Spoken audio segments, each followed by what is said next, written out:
So I don't know if the cat's joining in, Julia, but I think the cat looks very glossy. Absorb something. So welcome to the afternoon group. Terry might join us again. Hi, Sheila. Was Sheila there this morning? Mm-hmm. Yes, you were. That's right. Just I didn't see you.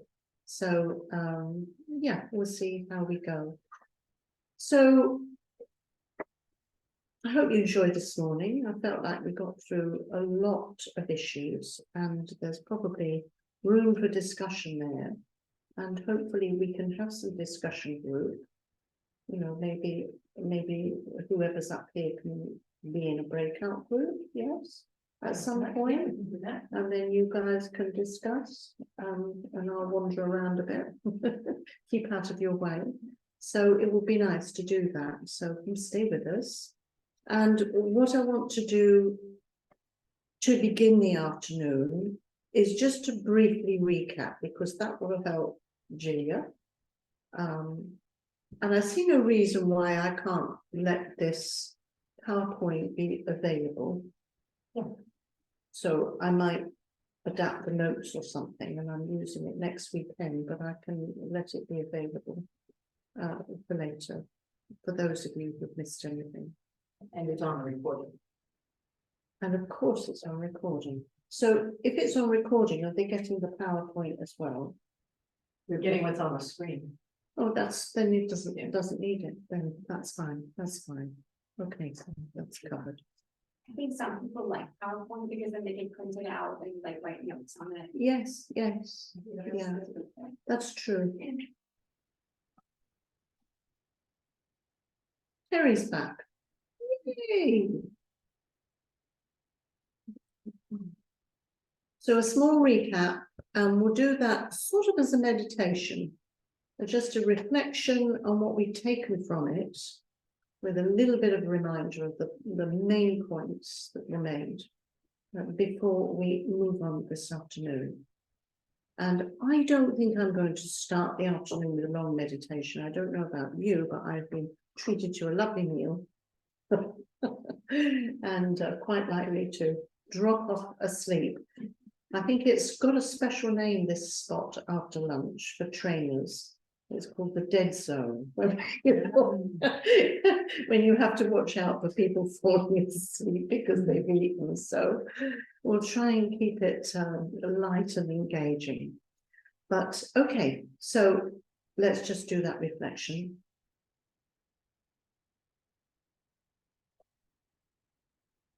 So here you are this afternoon, and you've heard quite a lot of discussion about what we understand to be a spiritual path, spirituality, and hopefully a clarification of that makes sense to you. So however the world interprets it, we are defining it as our qualities that we develop. And we talked about the essence of our practice being stabilizing our minds enough, not totally, but enough to be able to observe the thoughts and emotions that visit us. They are not us. This is really significant and important. People who hear this for the first time are blown away by the freedom it gives us when we evaluate what kind of people we are. And we know that we in the West are very hard on ourselves. And I don't think there is an equivalent of things like guilt and low self-esteem. For instance, in the Tibetan culture, it is only in coming to the West that all these geshes and lamas have started to include it in their teachings. That's extraordinary, isn't it? So somehow along the way, we have been conditioned to feel like lowly little beings with lots of thoughts. And this revelation that we are not our thoughts and emotions due to the nature of the mind, understanding that within us there is this clarity of consciousness, luminous, reflecting, a stream of consciousness, ever changing. And rather than that being a terrifying thought, that ego running around all over the place, trying to hang on to something, it actually gives us freedom.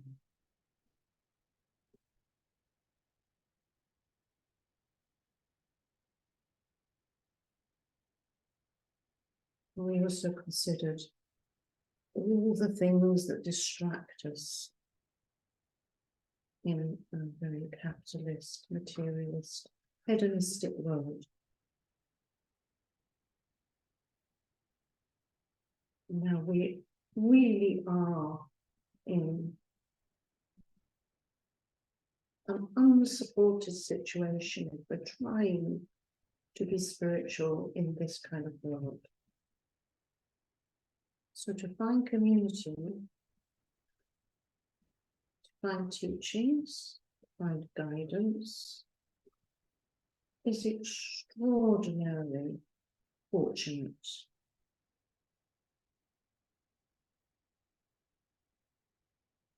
And therefore seems like we can do nothing else but focus on this as being the most important aspect of our life. Which does not mean that we have to give up anyone or anything, but just that this way of seeing the world, this way of being, has prime importance.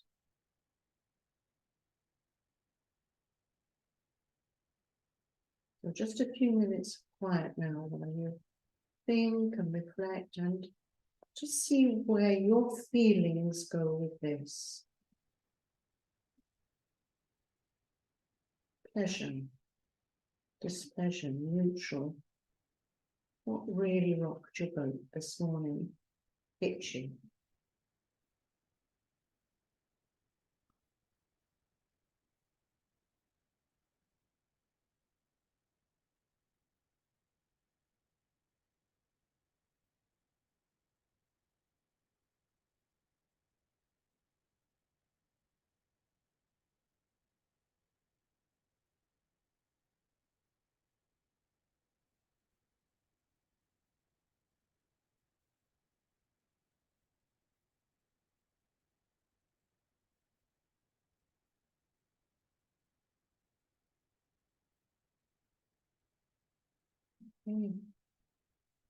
Just a few moments of reflection, taking us back through the content.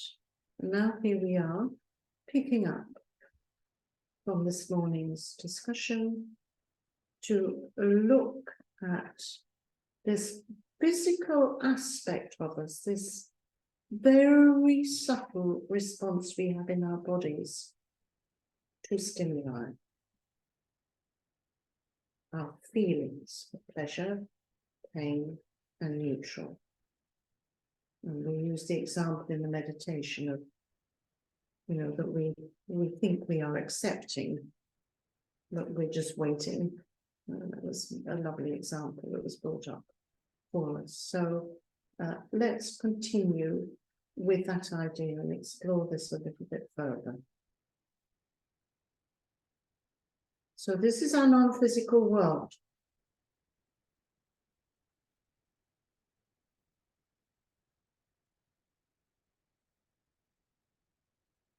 It's not as if our feelings are like a punch in the guts or a scratch It's not like we're hurting ourselves or that we suddenly feel this incredible like being stroked or massaged.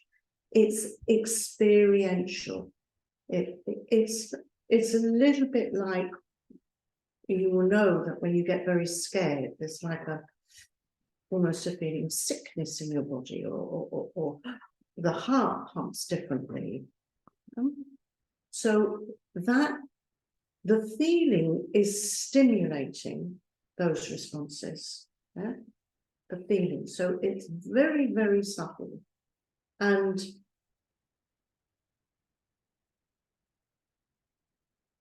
this feeling of pleasure, for example, will then provoke a mental event or thought, yeah, or something that will arise in the mind, a visual image, which will then, on the back of that, create a reaction or response. That's how subtle it is.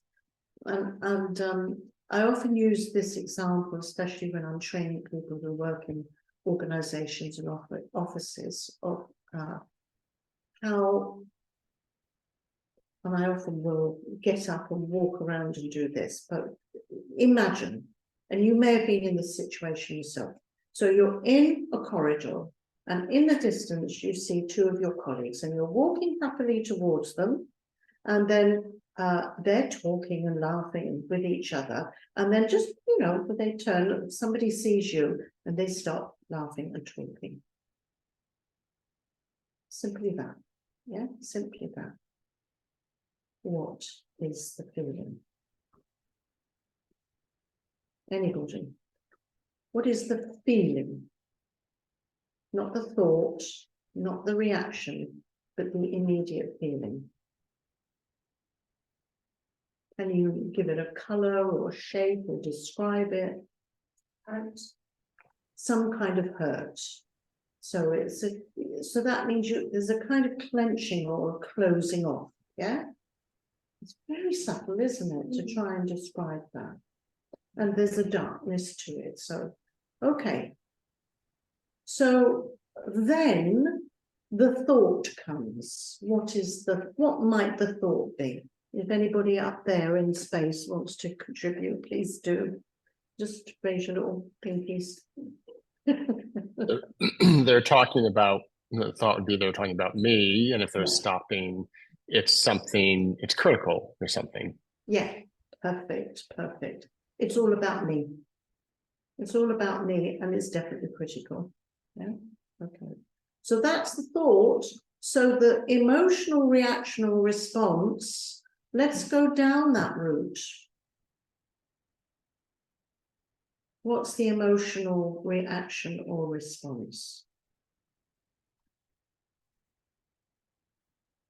I might feel rejected.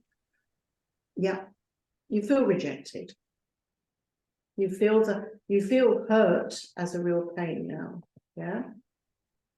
So I go on. well, I was going to say, I kind of went the opposite direction, where I would get challenging, a little aggressive, trying to figure out what's really going on. Right. So would you confront them, Terry? In a way, I'd probably make a joke out of it, probably. Yeah. Okay. Okay. But it's because the emotion is, for me, or maybe this the feeling, is fear, and I'm trying to overcome that fear. And I guess I do it with some aggression, not physical, but assert myself. So we've still got this kind of fear of rejection, which results in you being aggressive. Yeah. Challenging. It could, challenging. Yeah. Okay. Okay. Assertive. That's better. Assertive. Assertive. Okay. So that's a couple of reactions. How might somebody else react? Maybe not you, but just perhaps you've seen or or somebody's told you. I think hurt. But what would you do? You'd be hurt. So what would you do? Go away. Yeah. Get away from that situation. Avoid it. Avoid it. Avoidance. Yeah. Yeah. Okay. So we can take that anywhere. we can say, okay, you might go to the toilet, whatever you call it, ladies' room, whatever, powder room. Sorry. You get in the loo and kind of, oh, you know, your heart's beating, you might even cry a bit, and then you start to think, what are they saying? What have they said about me? Yeah. So this story starts to develop. Does it end there? Nope. How long does that go on? Days, weeks. 3 o'clock in the morning, you're tossing and turning. Wow. And it's just this small event. Now, what are all the explanations that could be around that event? Okay, they might have been talking about you, but what else? They also could have been speaking about something confidential and it had nothing to do with me, but they felt obliged not to share it or just protect somebody else. Yes, that's a possible answer. Yeah. Or maybe they kind of felt that they were wasting time and they shouldn't be talking, and so they were feeling more guilty than. So there's so many, all these complex reactions are coming from people who don't have the whole truth, right? That's always the way, is we don't see the whole truth, we only see our view of it. And we make a story because we're essentially unsure and lacking in self-esteem. It's bound to be about me. Yeah, that's the ego. That is the work of the ego. Yeah?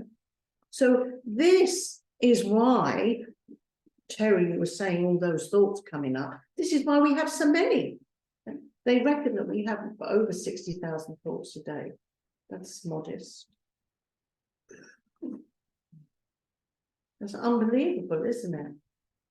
And we have a negativity bias.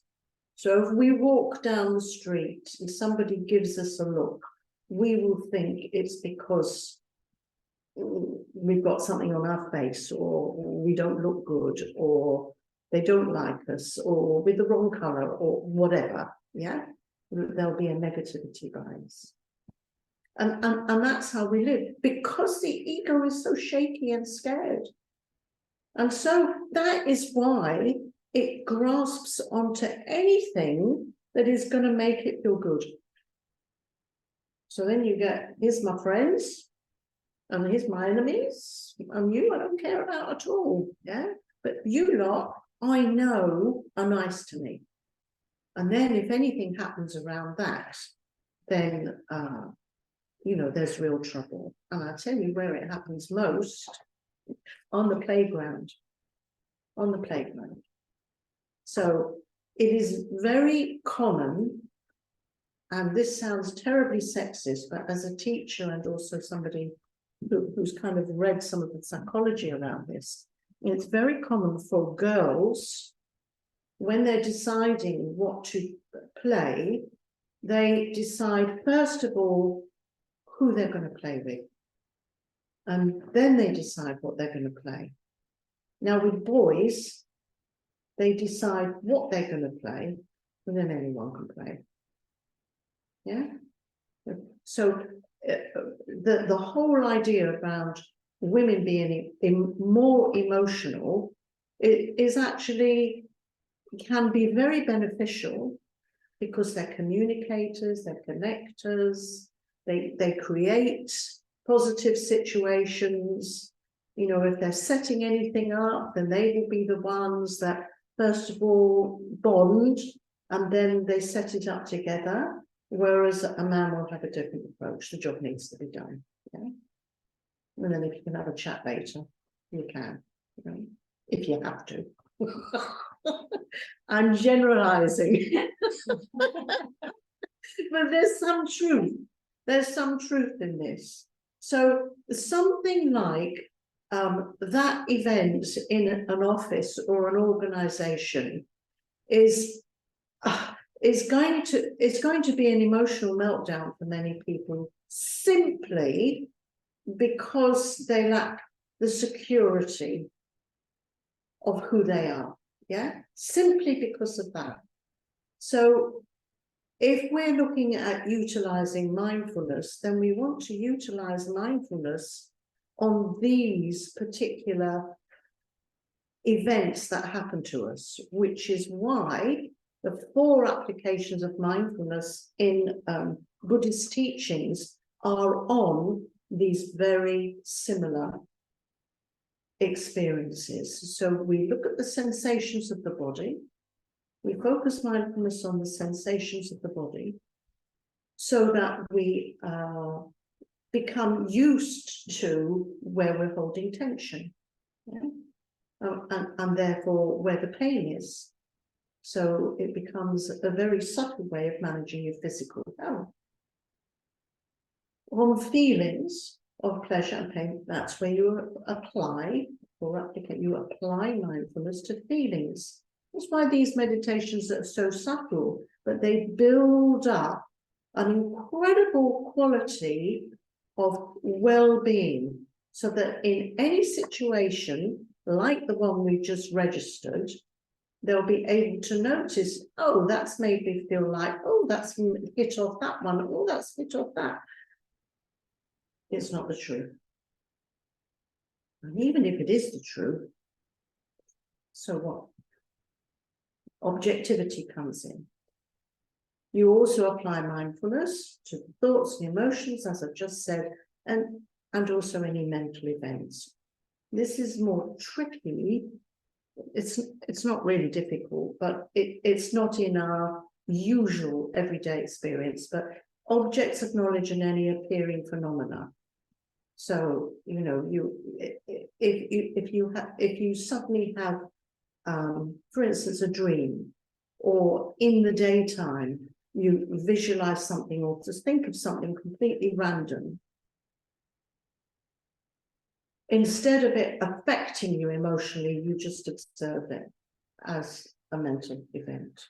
So I hope what we're seeing here is how we can use mindfulness in a very powerful way in ordinary situations.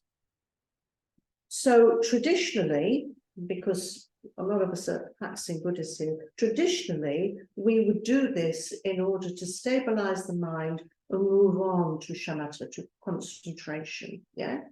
But if we're looking at us in our everyday lives, we can achieve great levels of mindfulness if we apply it to any work situation, any relationship situation in the same way. Yeah? It's not just a meditation technique, which is why it's entered the vocabulary now, the Western world, of I need to be mindful about this, yeah? But really understand how you can use this. It's so powerful. It's so powerful.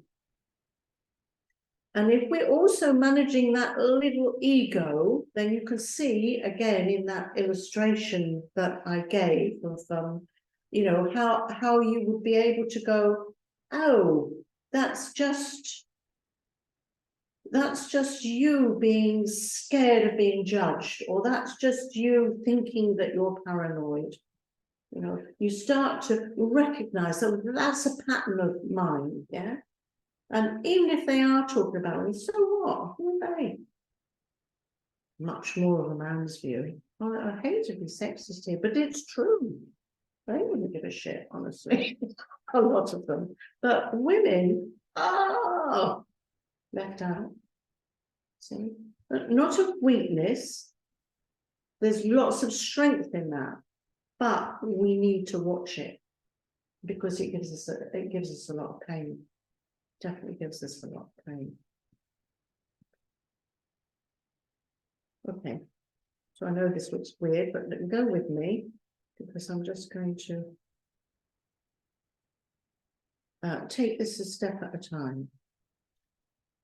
So how does this happen if we're really understanding how thoughts come into being and whether they become destructive or constructive, we'll see that there's a route that we all follow.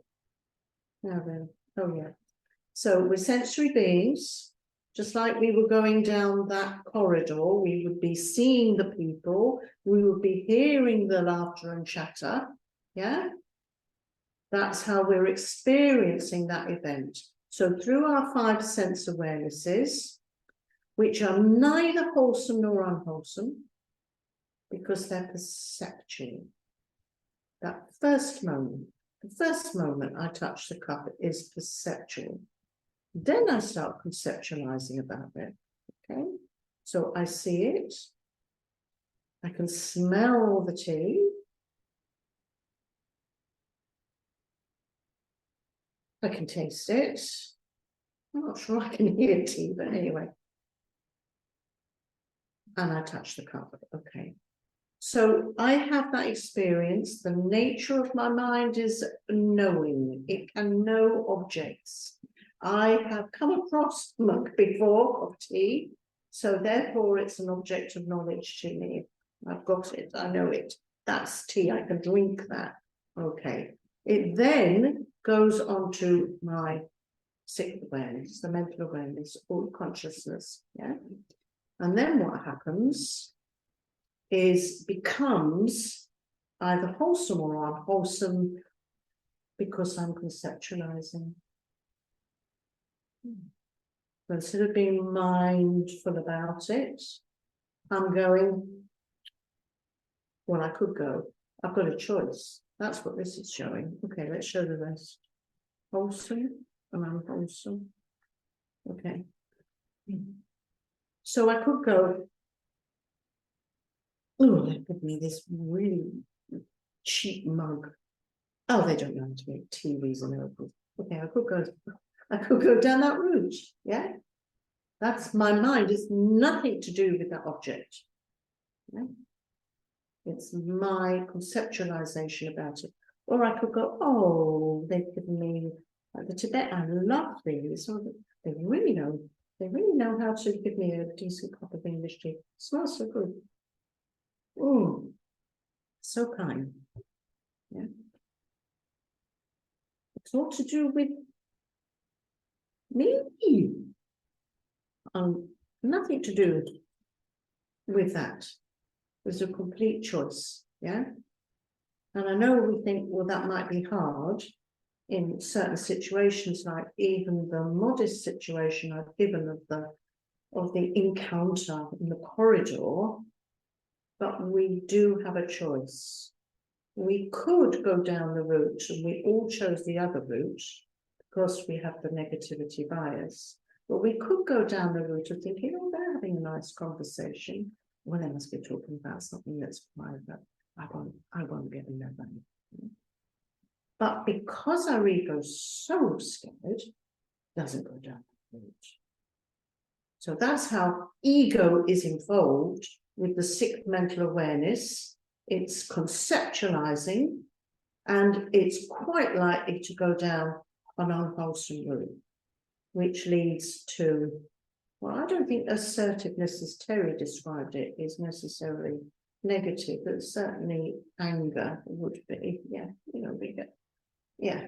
I mean, assertive could be, you could sort of do it, oh, you guys were talking, you weren't talking about me, that would still be open and not defensive. Yeah. So do we see what we're doing here? Are you all right? It's like what I've been doing up there. What are they doing? It's like Sleeping just- yoga's going on. It's just- They're not doing gentle yoga. Yeah. Good job we're not doing a body scan, but there you go. We're watching our minds. Okay. So we have a choice. We have a choice of how we conceptualize about things. So if we're looking at the practice, we're stabilizing the mind, managing the ego, and identifying that our spiritual development is wrapped up in positive qualities. Yeah. all these positive qualities, if we manage our ego and we are mindful, we can transform arrogance, anger, hatred, envy, greed, all those things into positives. And just as a sideline here, you know, recognizing that if we're mindful, then all these emotional states of mind contribute to our physical illness, yeah, and what we get involved in, which then that's the negative route. You know, if we go down the destructive, if we're always angry, if we hate the world, even if we hate it from a vantage point of thinking this world is terrible, which you may be right, you know, but if we go down that, and people are disgusting, if we go down that, it's going to affect us physically. We may end up drinking, taking drugs, substance abuse, eating disorders, and we know now that even young people, we were talking earlier about even young people, you know, there's self-harm, there's much more suicide, relationships don't last. That's not because of the world, that's because we don't know how to manage it. Isn't that empowering? That's because we just haven't been taught as a species. Crazy. I mean, where are the leaders? Where are the leaders? They're not, the right ones are not being listened to. So I just tucked that in. Can I ask a quick question? Oh, yes, do while that's up. Go on, Terry. When we were talking earlier about the graphic of our senses are first engaged, and then we have to engage our consciousness. Yes. And my question is, are we trying to, I forget the language you use, but you said something about the first, we need to first our mind, kind of Stabilize the mind. Manage our mind or something first, or quiet our mind. And Stabilize. My question had stabilize our mind. Thank you. Yeah. And I was wondering, where I would have gone is to stabilize my emotions, because my mind is so caught up. And, you know, very often my mind is responding to my emotions. So I didn't know what you would say about that. Okay, well, we need to unpack that a bit. When you went mind, you went, okay. Should we think of that as the brain? And then if we travel a bit downward, down, stop, and think mind, awareness, consciousness, which is where you're practicing mindfulness, yeah? So the mind, if you have stabilized the mind, it's kind of managing the tool of your brain. It's that way around. If you think of your brain as your tool for thinking, yeah?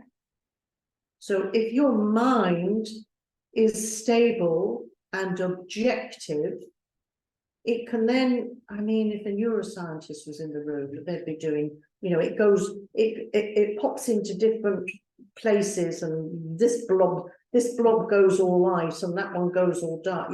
You actually change the route of your thoughts. Yeah. So and that then impacts the emotions. Yes, yes. I see. Because the thoughts, you know, okay, so if we take that example of your mind, this is a mindful person walking down the corridor. Okay. So they're practicing mindfulness, they come down the corridor, they see the two people, similar to what I said before. And because they're mindful, they're calm. So they're not in a frazzled state of mind, they're not trying to get somewhere, they're not overthinking anything, they're present. You know, like the person in the park, the dog in the park, they're present, they're seeing them, they're present. So they're not going to go, oh, they're talking about me. because they have a good sense of self. It's balanced, it's secure, it has self-esteem, it's practicing. Yeah, it might go immediately, oh, I wonder if they're thinking about me. But then, for instance, if it was me, I might, oh, they're talking about me. But then I might go, well, come on, Ondy, you don't know that. It's nothing to do with you. Just let it go. Just let it go. And so you might approach and go hi, and then carry on. Finish. Yeah. So there might be a little blip of an emotion, a little, and then the mind calms it down.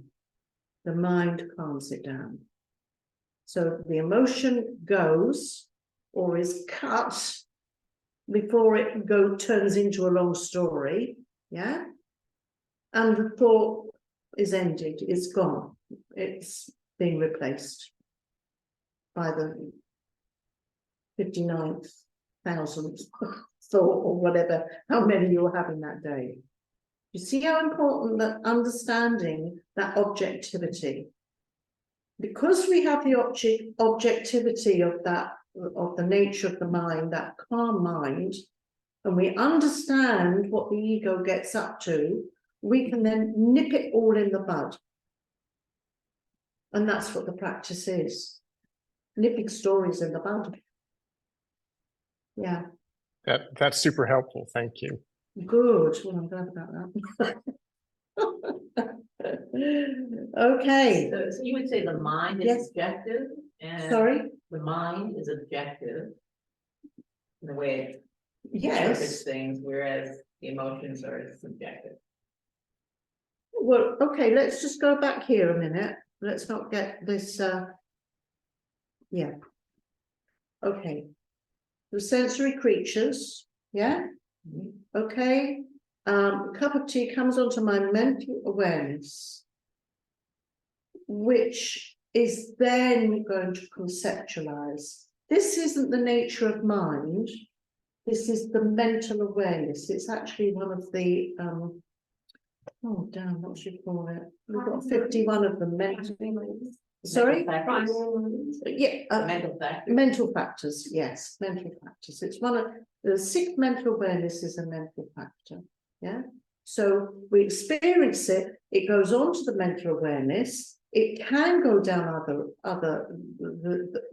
either of these routes, and that's what we are managing, because with our awareness of the inner self, the higher self, nature of mind, we are able to be objective. Yeah. Because there is no subjectivity there. The subjectivity comes from the reaction to the object, the response to the object. Is that making sense? Sort of. Mental awareness is a mental factor. We're going down the Buddhist route now. You know, this is like heavy stuff. All the different factors, but you know, patience, self-respect, they're all mental factors. Okay? But what we've got there with the 5 sense awarenesses, we've got the mental awareness, but we've also got the nature of the mind, which we are stabilizing. We're stabilizing so it's not dominated by thoughts and emotions.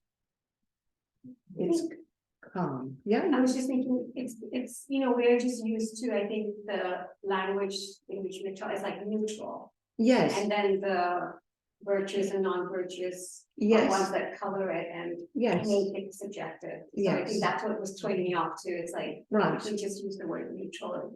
Yes. Yeah. And we use neutral here for feelings. Yeah. You know, so there's but that is also a mindfulness term. That, you know, we might not have any feeling at all. Looking at those ropes on the wall, no feeling at all. A little bit more of a liking for that pretty object that's hanging there. You know, if you look around your room, you can see that some things you don't hardly even see, you hardly even notice. But it's just recognizing those responses. I hope there's some clarity there. There might come more really important when we use them. Yes, Julia. Quick question, I think. Yes. The unwholesome aspects of consciousness, Yes. the ego grasping and being afraid and insecure, the wholesome aspects of consciousness, do they have a term? Like, they're not ego, they're something else? They're spiritual qualities. Oh, Yeah. Hang on, let me get to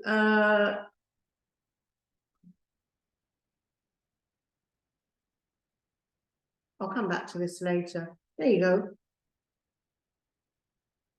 This is the Dalai Lama. Spirituality I take to be concerned with those qualities of the human spirit, such as love and compassion. These are the wholesome, yeah. Patience, tolerance, forgiveness, contentment, a sense of response, a sense of harmony, which brings happiness to both self and others. So there's a great clue, because the unwholesome aspects of consciousness are all about protecting the self. But the irony is that if we give up trying to protect the self, we actually experience wholesome states of consciousness, which is all about others. Yeah?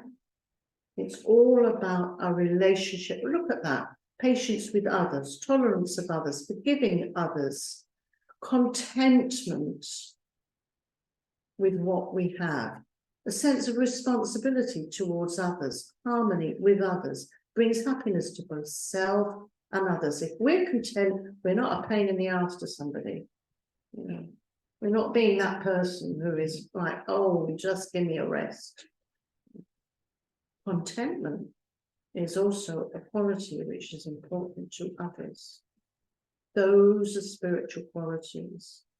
And the mark of a spiritual practitioner, a spiritual rebel, if you like, is somebody who is encouraging those and discouraging the negative. And that's very, very simple. You can just do that. But if you want to know what's behind it, it's the ego being freaked out why there is so much ignorance in the world and violence, and why there's so many problems in the world. You don't have to look far to how wars are started, is because the ego is flipping out that their lives are going to be turned upside down. And it's tragic to think that what we think of as incredibly intelligent, wise people are ruling the world, and they're totally ignorant because they're creating more and more disharmony, more and more problems for themselves, and immense suffering for others. Oh, of course, they're not sitting here with us now. Or in any other, group. Is just astonishing, isn't it? So this is such, it's so simple.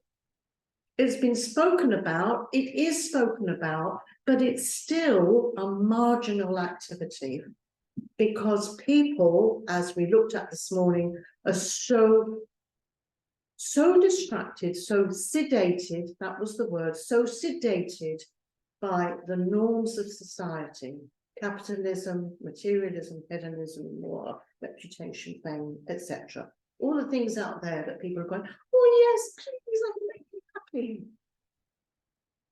Even though there's evidence that it doesn't. Yeah, it's astonishing, isn't it? We worked up here. Okay. So are we okay with that?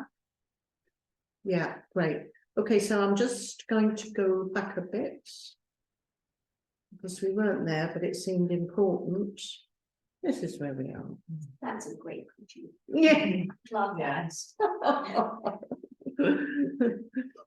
But it is, it's also Hang on, just let me put you in little. I want to go.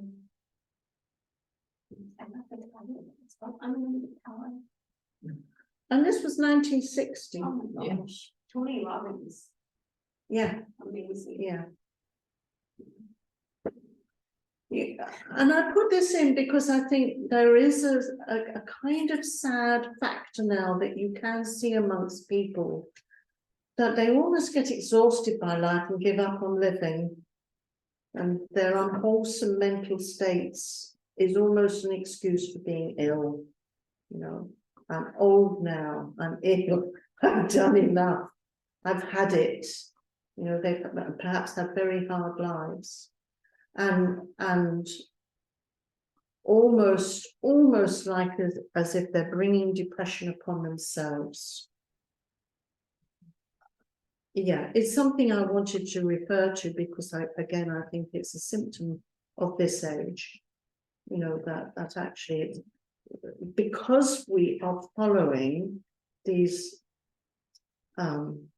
unattainable pursuits, if you like, we get worn out very quickly. And then we enter into depression and sickness and eat all the wrong things.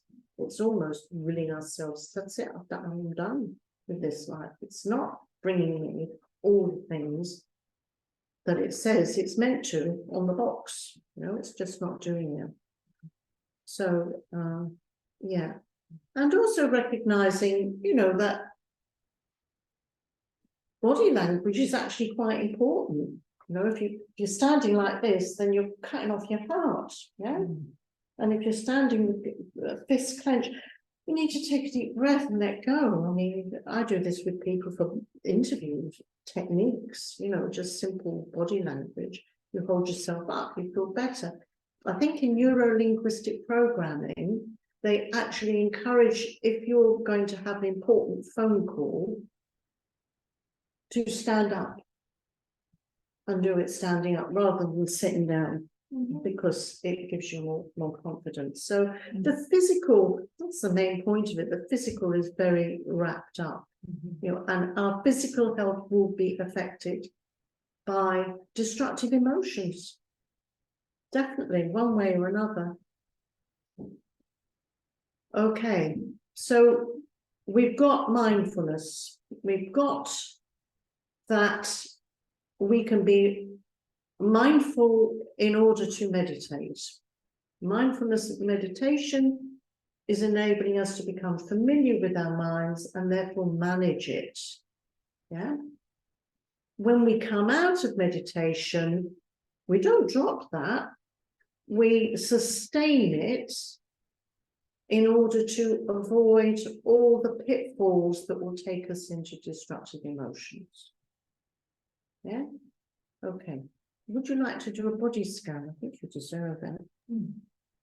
Can I ask one quick question about mindfulness? Hang on. I want to see you all. There you go. You like the frog? I love the frog. So is it, Okay. Go. if I'm, so when I live near a park, in fact, Prospect Park, and I love going in there, and it actually renews me. I feel I get such a sense of being, you know, interbeing and peace. And it's been very healing for me. And my question is, I always feel like when I allow myself to be in the park and be mindful of all the beauty around, it gives me great joy. But is that a judgment that I have, or is that just a feeling?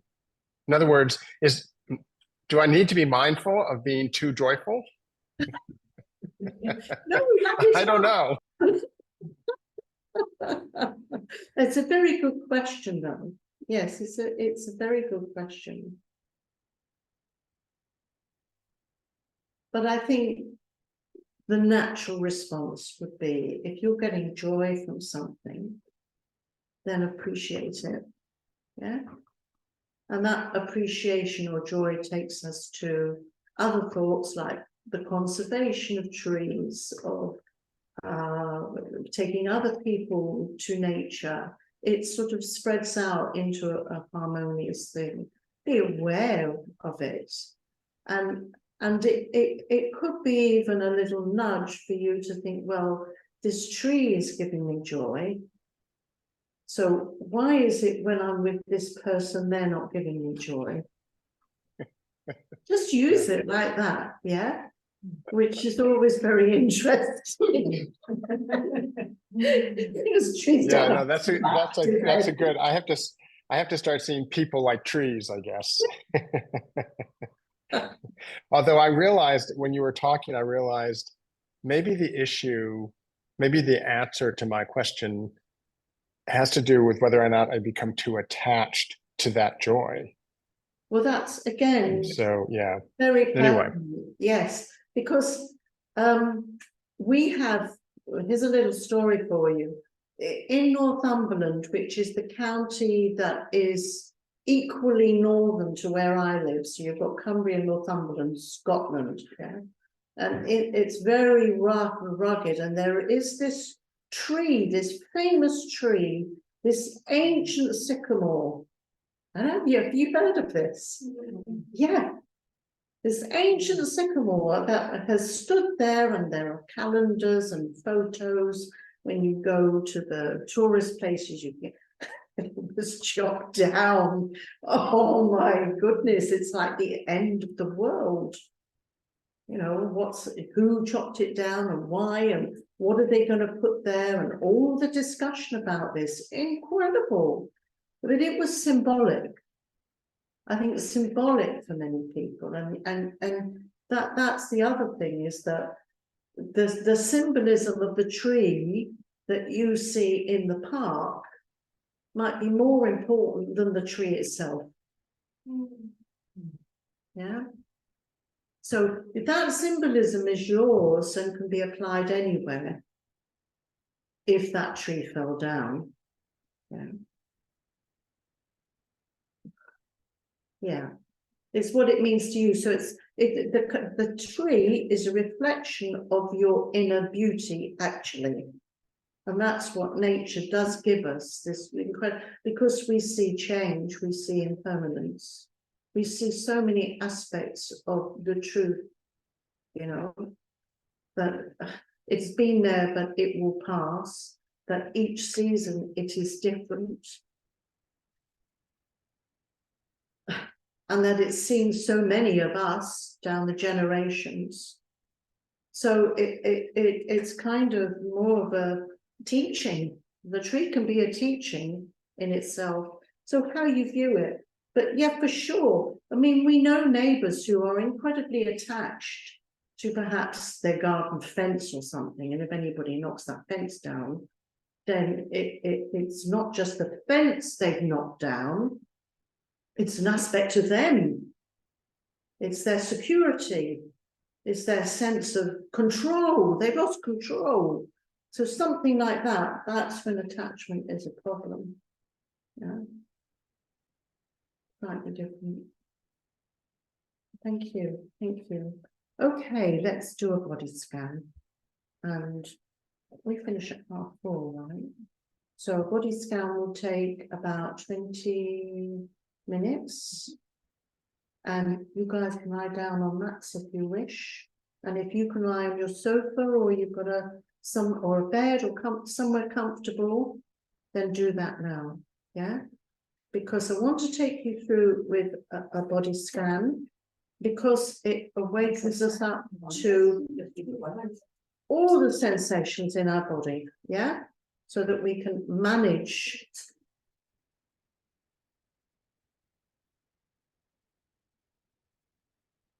Yeah, and then I lose my little thing. It sort of wanders off. My arrow, oh, there it is, okay. There we are, stay like that. So yeah, you make sure you're warm and comfortable. If I hear you snore, I'll Yes. Otherwise, if you fall asleep, you fall asleep.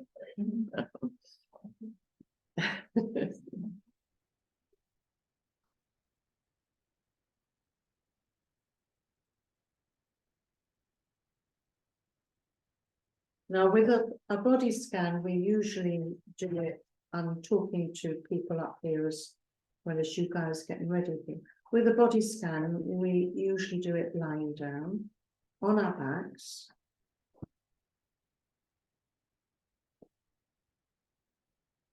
It's mindfulness of the body. We call it the body scan because it's like we're passing ourselves over one of those scanners in hospitals that very slowly check your body. Only what we're scanning with is our mind. Yeah? So you need to be comfortable. It's good to have your spine straight. Sometimes people like a little bit of a cushion behind their neck, their head. But you know your body, don't put it into a position where you're going to be restless. The main thing is to be comfortable and in a position that you can hold for 20 odd minutes. Okay. So first of all, we're going to take some nice deep breaths together, going right into our bellies. So as you breathe in, you're going to fill your belly, and as you breathe out, it will go right the way to the back, to your spine. So breathe in and hold.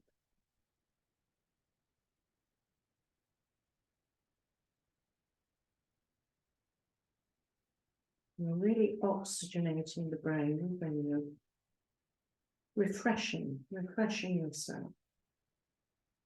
And then when you're ready, we're going to blow softly out through your legs, but in a very controlled way.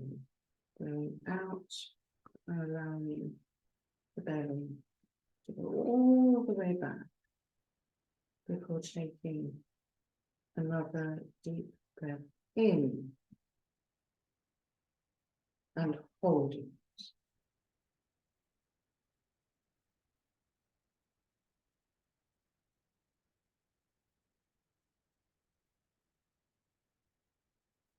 And release. Blow softly.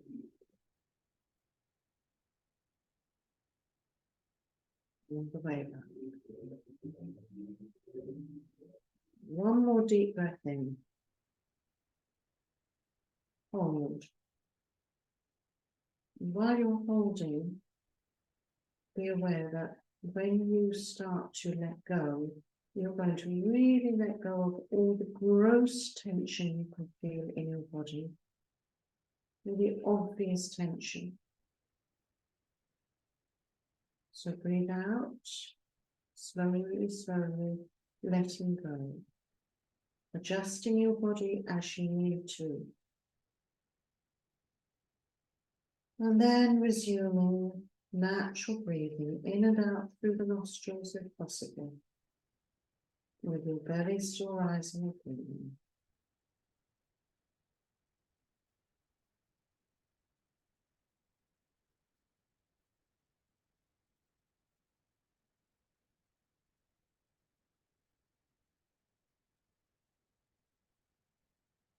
And our motivation for doing this meditation is one, it's an incredible tool for relaxing and for preparation for sleep.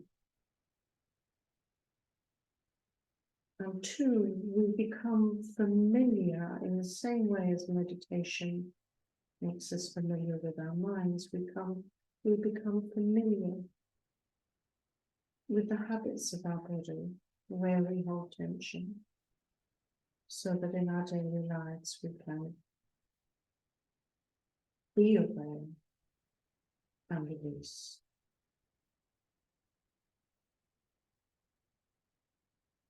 So let's start with the feet.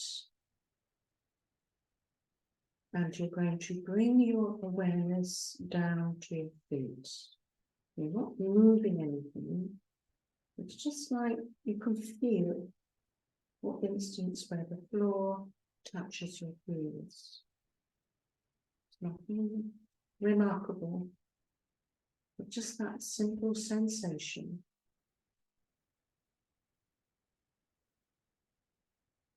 And then perhaps as you work up your feet, you can feel air circulating.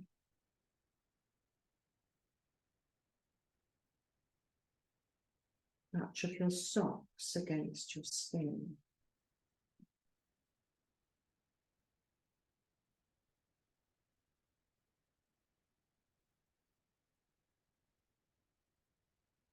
See if you can take your awareness to the surface of your skin,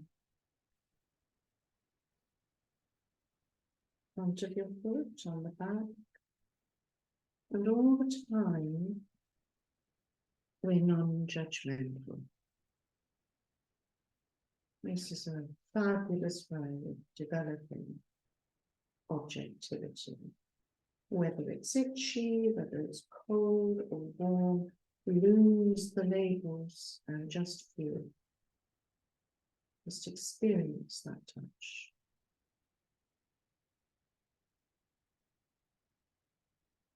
Notice where your toes touch and where there's space between them.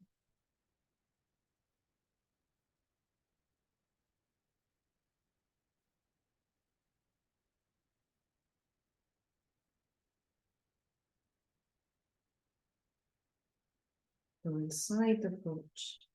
And it's not like you're visualizing the bones, but you're aware. Just a slight sensation of the skeletal nature of your foot inside skin, flesh, blood.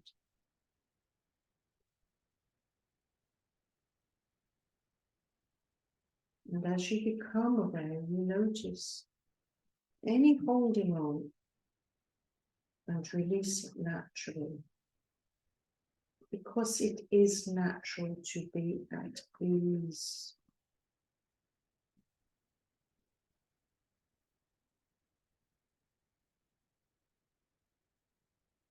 And if you wish, you can visualize that tension leaving your feet through the soles and disappearing into the depths of the earth.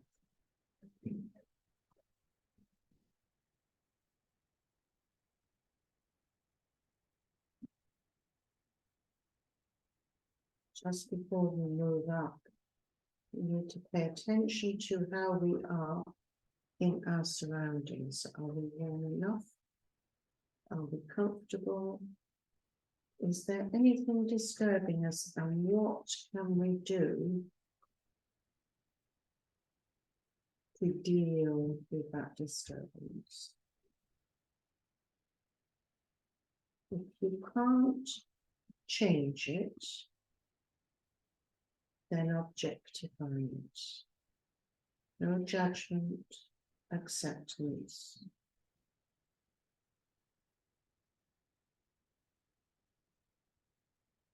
Go back into your own bodies. Move up through your ankles into the calves of your legs.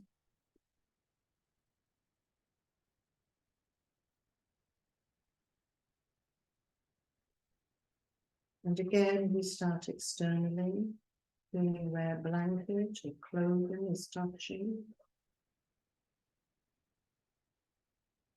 Feeling the circulation of air. Maybe feeling where there's space between clothing and skin.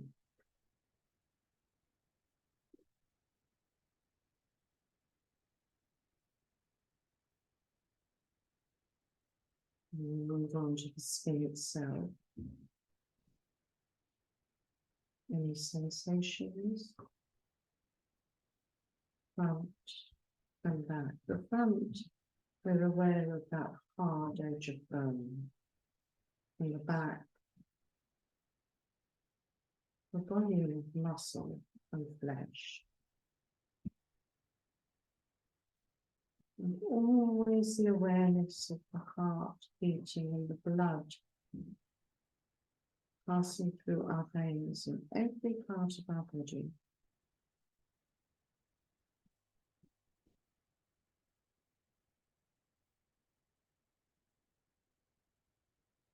And release any tension and subtle tension. Just let go again and flush it out, down, out through the soles of your feet.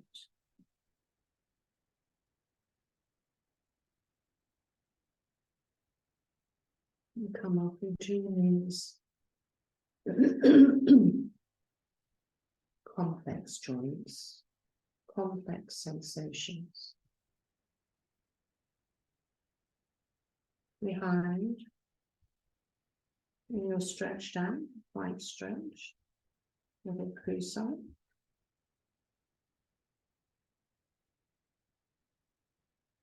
Skin, very tight against clothing, sometimes there. Space, air. Into the knee itself. Observing.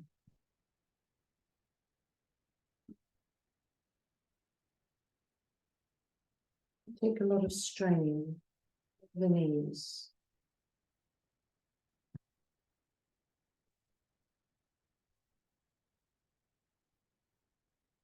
Becoming mindful of that strain on your knees can help you healing to life.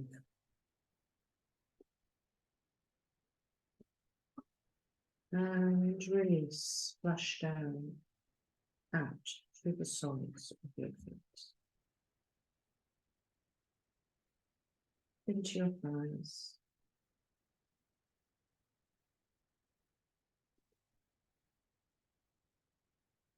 Externally.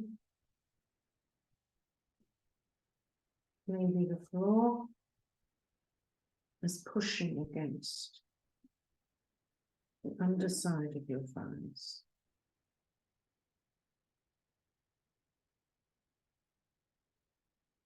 There's a lot of flesh and muscle, and the bones there. And again, the beating of blood in your veins.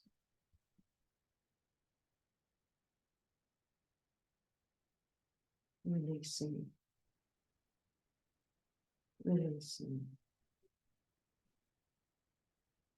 down and out.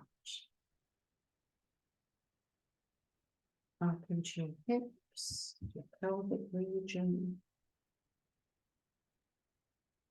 the buttocks. Awareness of flesh and bone. And where the pelvic region is this sensation of the breath moving your body as you breathe in and out.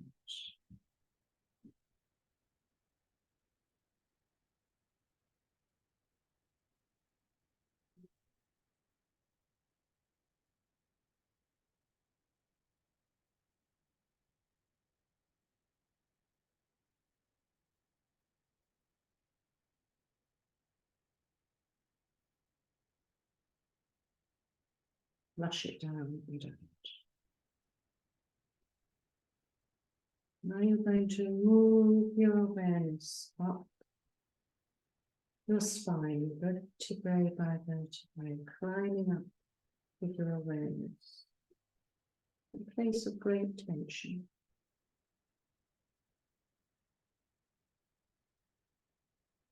Pockets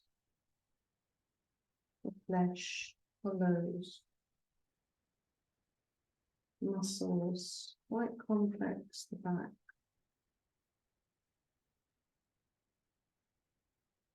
You can think of, as you take the breath in, you send it to release pockets of tension that you're holding on to in the back. Maybe an arch where it's not touching the floor.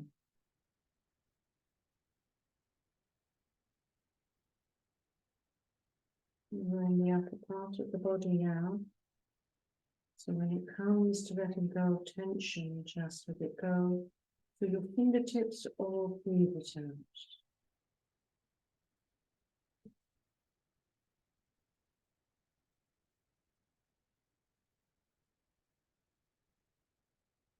Come to your shoulders. Again, piling so much on the shoulders, including our heads, it can become very hard and stiff and sore. So with your awareness, just smooth them out, noticing the collarbone, the hollow, the shoulders, the joints, the connection with the spine and back.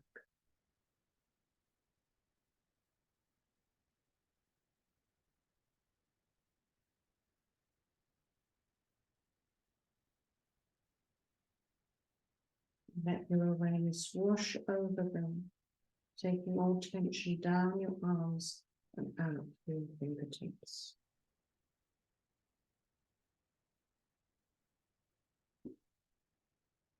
And then move down your arms, noticing the forearm, the upper arm, the elbows, the wrists, into your very hands and fingers. Not clench stiffly by your side, but loose and open. Touch your floor.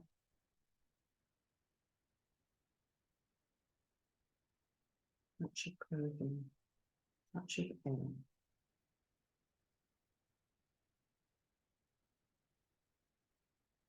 The bone and muscle and flesh. Gradually wash any tension in your arms down and out through your fingertips. Any walls of smoke coming out.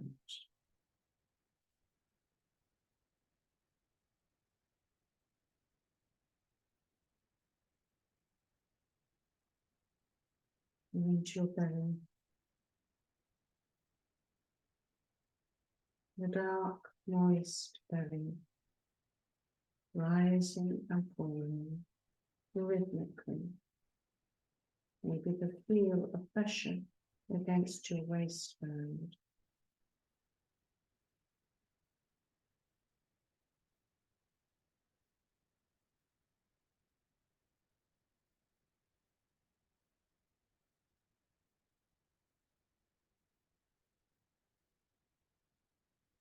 And just breathe out any tension. It will come into your chest, awareness of all the organs, the liver, the lungs, the kidney, heart itself, all doing their jobs. The movement within you, the rib cage, the clothing hanging from you, warm pockets, cool pockets. I'm using terms, just feel it.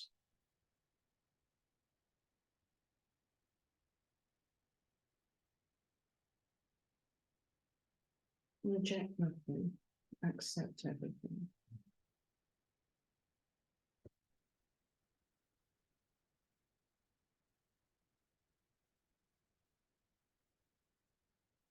And breathe it out.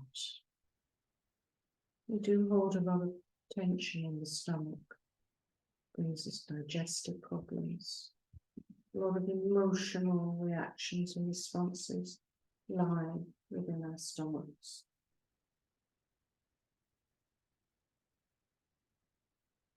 So being able to do this lovely belly breath, breathing in and out when we find ourselves tense, is hugely beneficial. You'll rise into the neck. It's often like a block of ice, frozen, stiff.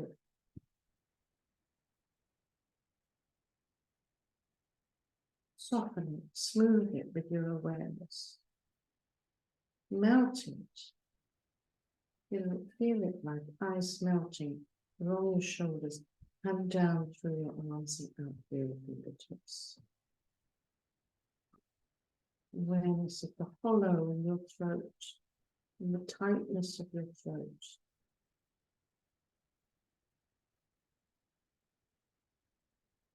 The link between neck and throat.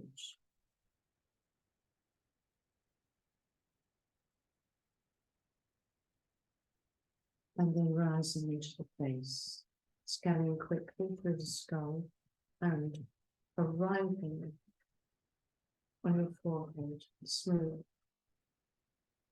Your eyes in their sockets, soft. Your jaws relaxed. Your teeth gently apart. Your tongue resting on your upper palate, gently behind your teeth. Experiencing the hair, nostrils, eyebrows, eyelashes, ears, and the air as it passes over the hills and valleys of your face.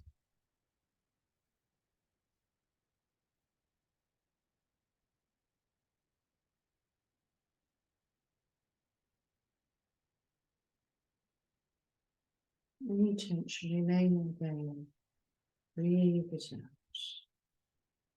And there you are. Totally relaxed. And what is nice here is to take your awareness to the breathing as you breathe in and out, and the belly rises and falls. Bring it down into the body, away from the brain.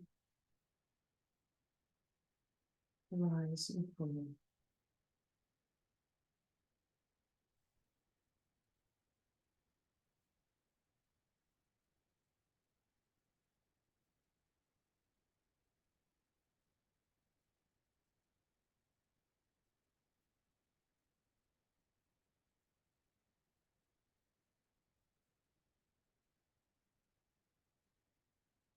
Any thoughts that arise come into your body. It's a very powerful meditation for getting away from thoughts. Coming into the body.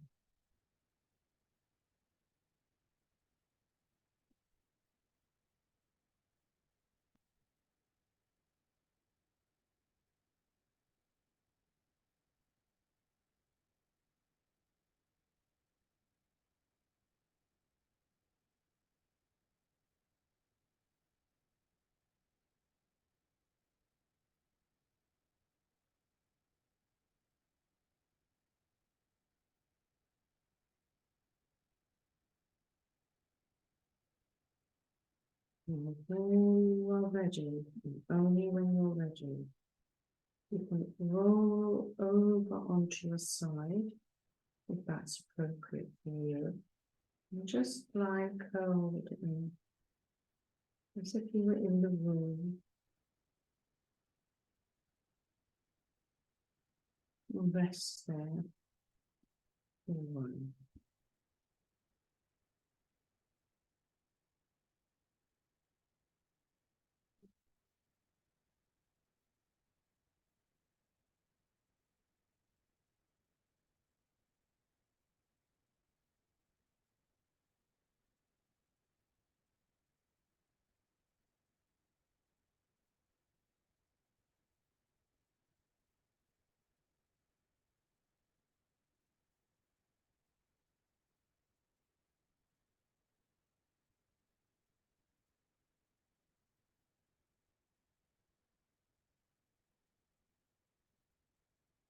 I'm just going to give you a few minutes more to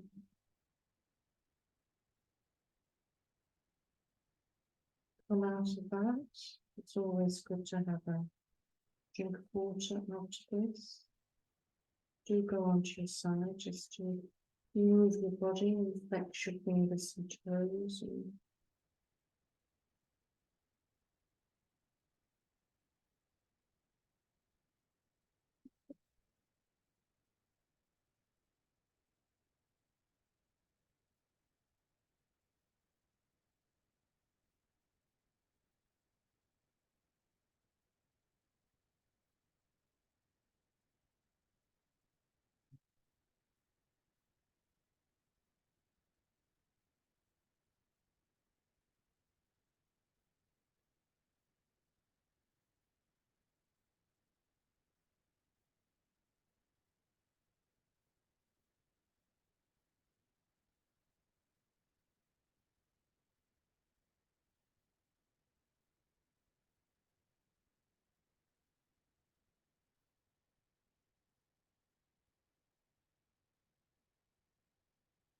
was the shortest 20 minutes?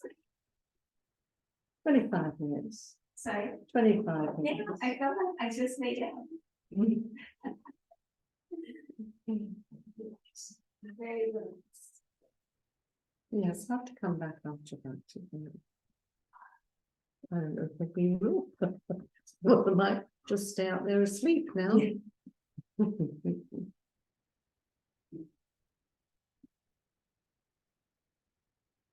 Did you realize the subway goes underneath? Did you realize the subway goes underneath? Oh, I don't know, above, below. Yes, I wondered about the below. I think There's it's a somewhere. It's not even underneath. Yes, I only realized it just now when I felt the vibration in my Yeah. back. Yeah. I'm aware of it when we're upstairs, when the building shakes, I mean, but the kids, since there's like also shaking Upstairs, above, I know. there's some loud. It's like Okay. acrobatic yoga. Yeah, you may have had it quieter in your rooms up in space. Yes. We're in a yoga studio, but it sounds like they're doing salsa dancing. How was that for you? Okay, have you done that before? Yes, yes. So you can see that practice. I mean, I've worked with so many people who find that is the way to get back to sleep when you wake up in the night, or you can't sleep. You know? Because you're coming into your body. It's a beautiful way of instead of focusing up here on your breath, you actually come down. And it takes you away, naturally takes you away from thoughts. Great. Any questions about that? I'm happy with that. Yeah, that's great. Good.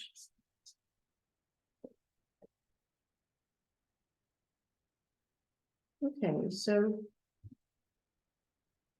I thought it might be nice at this point to have a little bit of discussion based on this quotation.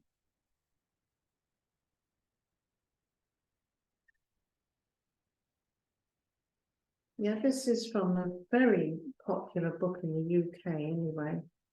When mindfulness first started to make its presence felt, finding peace in a frantic world, it was sort of gave you steps of how to develop mindfulness. And I particularly chose this quotation because it very much ties in with what we've been discussing. The mind is continuously working behind the scenes to build a picture of the world as best it can. We don't see the world as it is, but as we are. Now, just for 10 minutes, and in a way, bringing us towards the end of the afternoon, it's gone so quickly, hasn't it? Is to have some discussion around that. So, Sinead Yes. and Sheila, sorry, mine's going blank, can have their own little discussion. And I'm going to try and put you into a breakout room together. Are you, Terry, Julia, and Sheila? Yeah. Are you okay to do that, to have a little bit of discussion between you? And then feedback what you come up with, yeah? I have done this before, so without asking, I'm going to put you down there. And then I'm going to go to my taskbar. More, I think, oh, it keeps disappearing, anyway. Participants. Don't go away. More. Pause, breakout rooms. Sign manually. I'm just saying this out loud so you know what I'm doing. Create one breakout room. assign Julia, Sheila, and Terry. And literally at 4:10, I'll bring you back, or it will. That's how long I'm going to give you. Okay. Is that long enough? Or do you want 1/4 hour? What do you think? 15 minutes. I think that's 15 good. minutes. There's 3 of them. 15 minutes. Yeah, I'm going to give you 15 minutes. That's better. Thank you very much. I hope you all get a chance to get your heads around that and relate it to what we've been doing, and anything else that comes up that you haven't been able to verbalize. So what do I do here? Open all rooms, recreate, actually, open all rooms. Yeah. That's it, that's just showing. So And they should each get a message and they should join. you now need to join the room, do you? Yeah, they're going. Yeah. Oh, brilliant. So do You've I? done this before. I have, but I'm always Yeah. worried. So I know. do I close all rooms? No, I don't No, close just- the no, room no, just leave until it. I've had the 1/4 hour. Okay. Okay, that's working. Yeah. So they're having a discussion for 15 minutes on what they understand that to mean, and anything else that occurs to them. Where do I put that now? Oh, I'll put that over there. Okay, so it would be nice actually if you two do the same, and I will just wander outside a bit. Yeah. And get out of the way. Yes. Okay, Yes. are you okay with that? Yes. So, so it's 4:15, I'll come back. Brilliant. I might have more cake. Yeah, please do it. It's right. It's out there Yeah, okay, thank you. and your plate is open next to the sink. Thank you. And if you want more tea, it's an electric Yes. kettle, That's which is by the sink. okay, thank you. And the tea bags on the second drawer. And we're right here to the guests. Wait, it's nothing but cook. Oh, okay.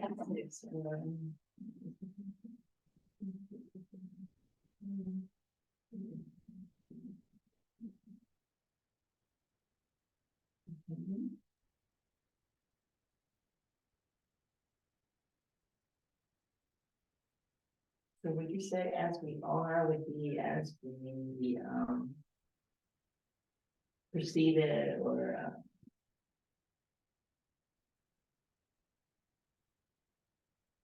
you know, what we impute on that has to do with I think I would, for me, I would use the word conditioning.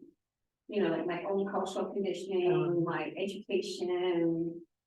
The karmic tendencies, because we're Buddhist, or Yeah. you know, our karmic tendencies, like all of that, like is how I, you know, make sense of the world right, and I interpret the world. yeah, And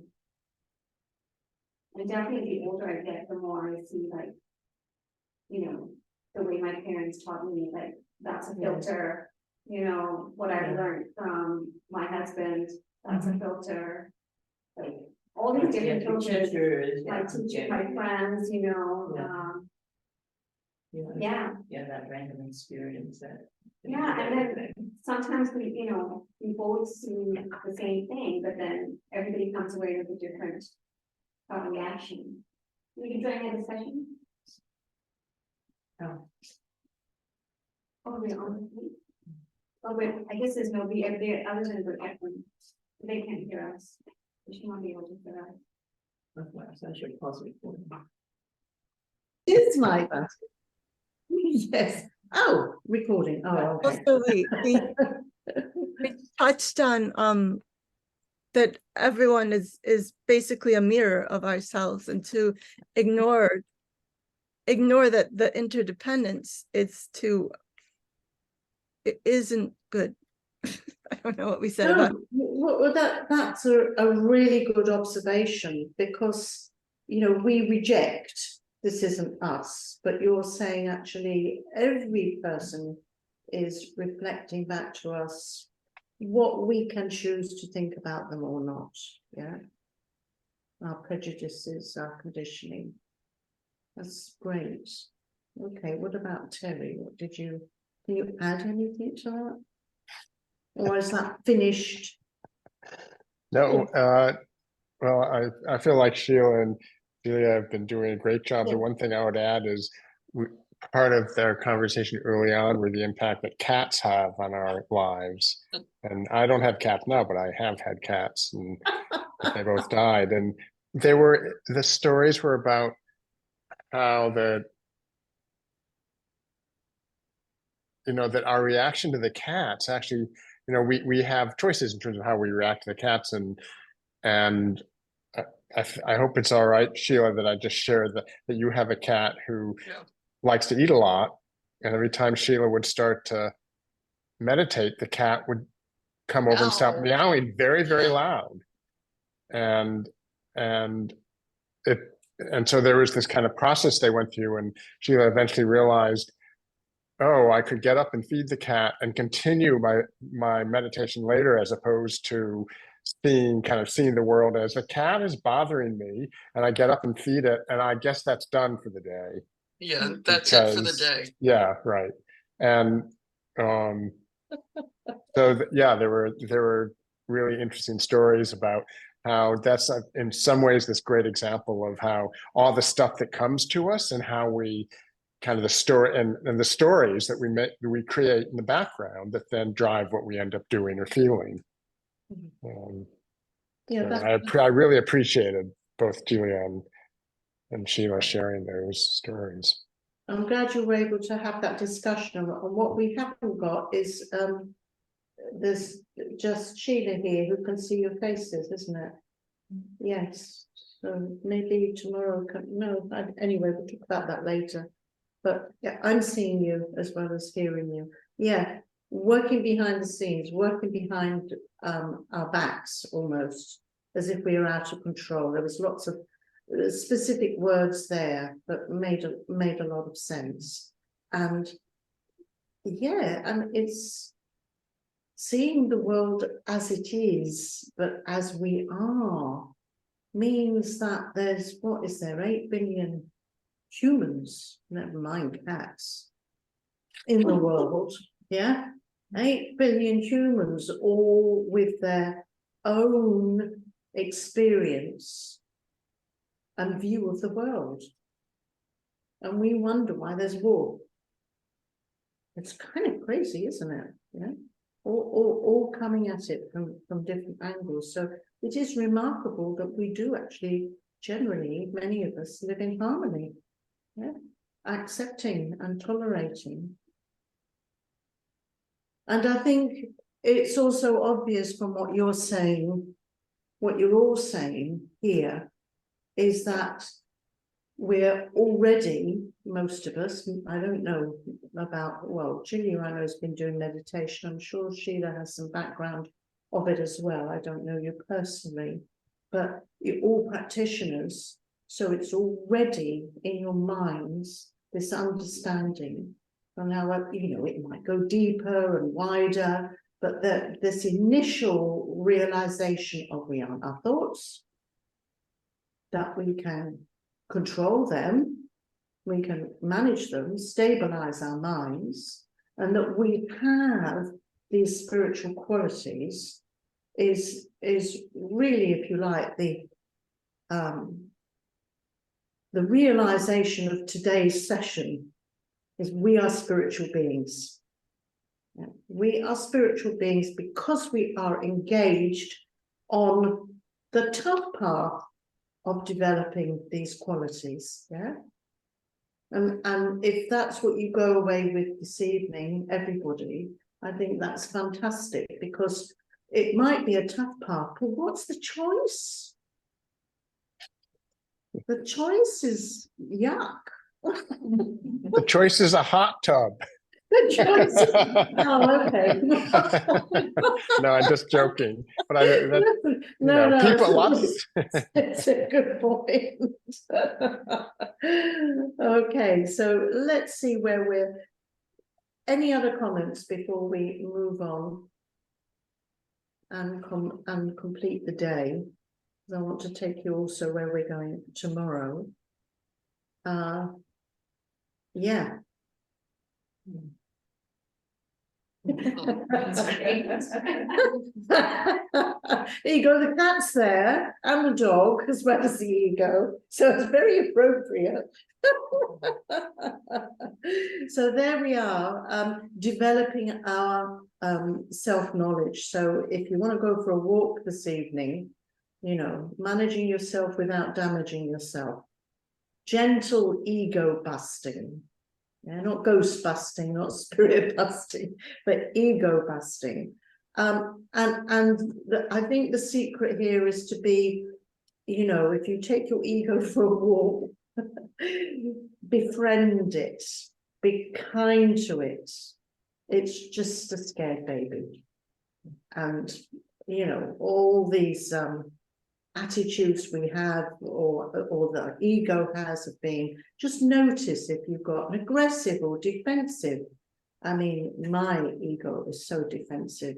I'm still working on it 45 years down the line. You know, I know where my weaknesses lie, but I know why.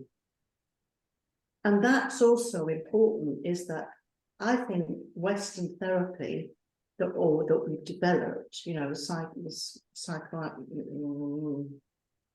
psychotherapy, yeah, is really helpful in supporting Tibetan Buddhism, because it enables us to kind of look at childhood stuff, at our conditioning, at traumas, at ways we were treated, to understand why our ego. And I think that's very different from a Tibetan culture. And it's very helpful for us to get a grip on this. I know why I'm defensive. So no wonder it comes out. And then we can hold ourselves and think, you poor old thing.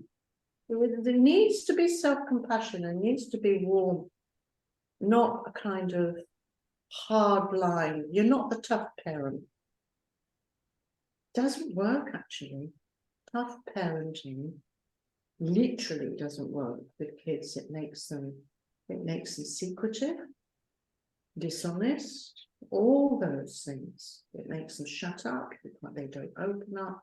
But if they know they're loved and that they can be open about what's going on with them, then you're onto a winner. You'll always have a child who talks to you.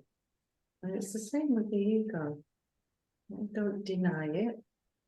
Just love you and it, but manage it. Yeah.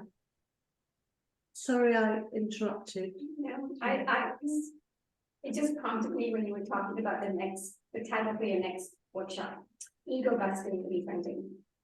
Ego busting, befriending. Ego busting and befriending. Okay, that's the next one.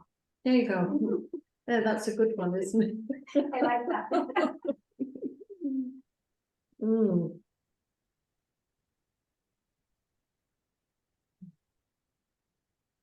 So yeah, this was meant to be lunchtime. You can see I'm a little behind, but we are getting through it.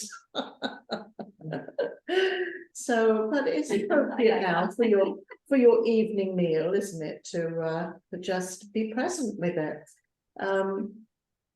When I do courses for kind of normal people,